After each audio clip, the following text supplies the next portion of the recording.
In this video, I'll show you how to calculate the position of a star. I'll explain what exactly that means in a moment, but first, here's a Desmos diagram I've made where I can graph things in 3D. For example, this is just the coordinate axes, and as I drag this point around here, the axes rotate in 3D. How this 3D works is not central to the video, but I'll make a whole other video explaining how I did this 3D, and hopefully it's linked at the top right now. If you imagine this point here to be the origin, then these three circles kind of trace out the sphere of radius 1. This is a unit sphere centered at the origin, and everything from this point onwards will be on the surface of the sphere. So just this sphere by itself isn't that interesting. What I can do is have another point here that I can drag around, and have the output of this point correspond to a point on the surface of the sphere. The way that this orange point is being described is through what's called azimuth and altitude. Azimuth is the measure of how far around from north you are. So in this case, x is the definition of north, y is east, negative x would be south, and negative y would be west. You count azimuth going around starting from north, and this angle here is the azimuth of this point, and in this case, the azimuth is 49 degrees. The altitude is how far up from horizontal this point is. One interesting thing about lines on the surface of a sphere is that their lengths are very closely related to the angle made here at the center. In fact, since this sphere has a radius of 1, if you measure the angle here at the center in radians, then the length here will be exactly equal to the angle. Another thing I can do here is enable this line, and this dashed orange line here just shows how far around the circle the point is. This line here shows the point's altitude, and this line here shows its azimuth. What this whole sphere is visualizing is what you see when you're standing here at the origin and looking up at the sky. So this XY circle is the horizon from your perspective, and everything upwards is different points on the surface of the sky. No matter where you look, when you look at the sky, you can always describe the direction that you're looking with an altitude and an azimuth. And so you can translate any direction in the sky to a point on the surface of the sphere of radius 1. So let's say this orange point here represents the position of a star that you see at a certain point in time. The problem is the sky rotates, so the star would move throughout the day. And the sky is also oriented entirely differently depending on where you are on Earth. So just knowing the position of this star at this specific instant and at this specific location isn't that useful. And what's more useful is to convert this observation of altitude and azimuth at a specific point in time into another measure of position called declination and right ascension, which is a more permanent way of describing the position of stars. And the whole idea of how the sky rotates can be represented by this diagram here. The most important thing is the latitude of your current position on Earth. So in this diagram, the observer here is standing at a latitude of 40 degrees. And since depending on your latitude, the ground is essentially tilted at a different amount, this whole plane here represents the tilt of the ground at Earth at about 40 degrees latitude. The Earth rotates around the North Pole, and so since the ground is tilted compared to the North Pole, the entire sky essentially rotates around what apparently is a tilted axis. So if you rotate this entire diagram to put yourself in the shoes of this observer, what you end up with is this other diagram that shows how the sky appears to rotate. The idea is that the Earth is still rotating around the exact same axis. It's just that from your tilted position, this axis appears to be tilted. The North Celestial Pole here is also the direction of the North Star, and you can describe the position of this North Celestial Pole with an altitude. And in fact, the altitude of the North Celestial Pole is always equal to your current latitude. If you imagine that the observer here is standing on the equator and looking straight up, the North Star would be directly at the horizon, and so would have an altitude of 0. And similarly, when the observer is at the North Pole, the North Star would be directly overhead and would therefore have an altitude of 90 degrees. So the most important takeaway here is that the altitude of the North Celestial Pole is always equal to your current latitude. And so coming back to this Desmos diagram, again, x is the direction of north, and the North Star is always in the north direction. It's just that the altitude of the North Star changes depending on where you are on Earth. So let me enable this other slider here, which allows you to set your own latitude. And now I can turn on the line and circle that marks the celestial North Pole and the celestial equator. The celestial equator is just all the points that are perpendicular to the North Pole. It's exactly the same as the equator on Earth. You can see as I move the camera around, this dotted red line is just a circle, and as I move the latitude, both the equator and the North Pole moves. So back to the idea of right ascension and declination. And in fact, to avoid distractions, let me disable the altitude circle and the azimuth arc. So you can just think about this point as freely moving on the surface of the sphere. Declination and right ascension are very similar to altitude and azimuth. They're just angles measured with respect to this tilted coordinate system. So let me first enable this arc. You can see as I move the orange point around, this purple arc here shows the angle between the point and the celestial equator. And the size of this angle, which again also corresponds to the length of this arc, is the declination of this point. As the altitude and azimuth of the point changes, the declination changes. But what's important to remember is that as your latitude changes, the declination also changes. The declination is a function of all three of these things. The other thing is right ascension, and that's the measure of angle around the celestial equator. And to measure that angle, you have to have a definition of zero right ascension. For now, I've defined zero right ascension to be directly east along this purple line here. And so this arc here marks out the right ascension of this point.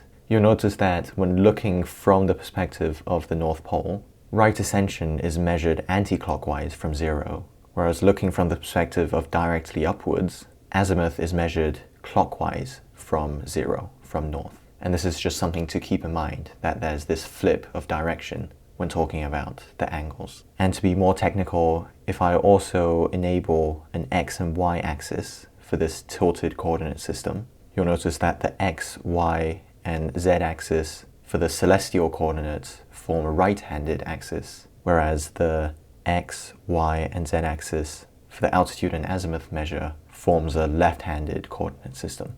I've defined the coordinate systems in this way, such that x is always the measure of zero angle, and moving in the direction of y is always the measure of positive angle. The whole point of converting to this tilted coordinate system is to make it easier to handle the rotation of the Earth. As we know, the sun rises in the east, goes around the sky, then sets in the west. Again, this is north, this is east, this is west. This doesn't just apply to the sun. It actually applies to every single thing in the sky. Everything rises in the east, goes around, then sets in the west, or rotating around the celestial North Pole. So that means at different times of day, the sky will be rotated a different amount. And so the definition of zero right ascension will actually change. What I've done to account for that is made this slider, which I've called C, and as I drag this slider, X here, and this purple arc, which both define zero right ascension, as I drag this slider, they both rotate around the celestial equator.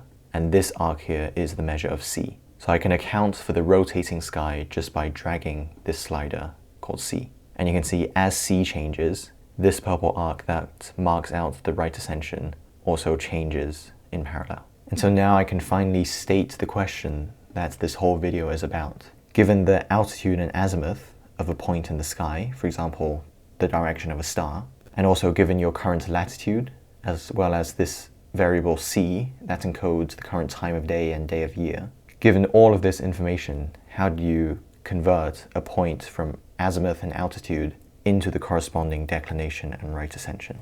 That's the question which I hope the rest of this video can answer. And to answer that question, we need a specific type of trigonometry called spherical trigonometry, which deals with triangles formed on the surface of a sphere. With the triangle on the surface of a sphere, the angles don't actually always add up to 180 degrees. That's one thing to keep in mind. And the other thing is that, as I've said before, the lengths of arcs are equal to the angles that they make with the center when you measure the angle in radians. This is a very important piece of information which will become useful later. So zooming into the diagram, let me first disable some lines that aren't needed for now. These are in fact all the lines that we'll need to solve this problem. First, let's focus on getting the declination, which again is this angle here between the point and the equator, and is also the length of this line here. To make what I'm describing clearer, let me enable these labels. And one thing to realize is that because I is the point which has the same right ascension as G, our target point, IGC is a straight line on the surface of the circle. And I is on the celestial equator, so it's 90 degrees away from C. And that means the length of the line IC has a length of 90 degrees. And so to find the length of IG, we just have to do 90 minus IC. So now all we have to do to find the declination here is just to find the length of the line GC. And to do that, we'll focus on the triangle AGC. It turns out that the cosine rule also exists for spherical triangles. It looks like this, and exactly like with flat triangles, as long as you have the lengths of two sides and the angle in between, you can find the length of the opposing side. At first it might seem weird to take the cosine of lengths, but because on the surface of a sphere of radius 1, lengths are essentially angles, taking the cosine of these lengths makes perfect sense. So now that we know the cosine rule, looking back at triangle AGC again, we actually have all the information that we need. We can find the length of AC just by doing 90 minus the latitude. We can find the length of AG just by doing 90 minus the altitude, since GH is the altitude of this point. And the angle GAC might seem tricky to find at first, but if we reorient our perspective to look directly from above, this angle GAC is actually exactly equal to the azimuth of the point. So there we have it. We have all three pieces of information necessary for finding this length. We just have to apply the cosine rule to find this length and do 90 minus this length to find the declination. And that's how you find the declination of a point. Now we have to find the right ascension.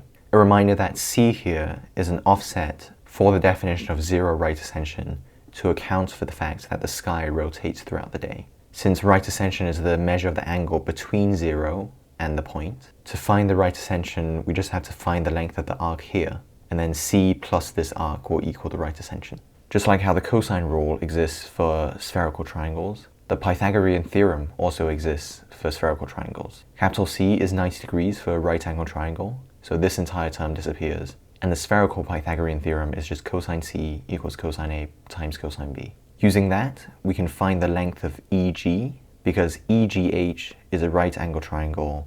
This length we know as just the altitude of the point, and this length we know as 90 minus the azimuth. So applying Pythagoras to this and this gives the length of EG. And now that we have the length of EG, as well as the declination, which we calculated previously, because EGI is again a right angle triangle, we can then use this length and this length to finally find this length. C plus EI is the right ascension, and with that we found the right ascension on top of the declination and completed the conversion from altitude and azimuth into right ascension and declination.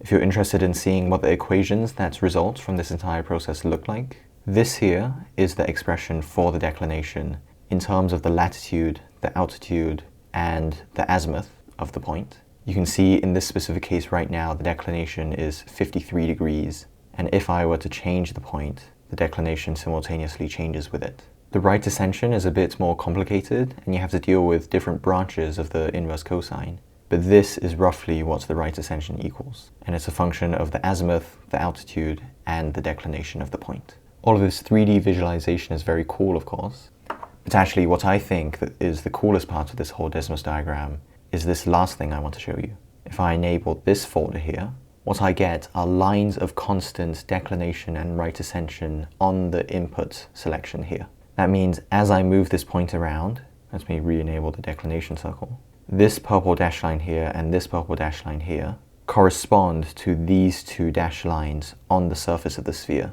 And that means if I try my best, for example, to follow this purple dash line, have a look at what's happening with the orange point on the graph right now.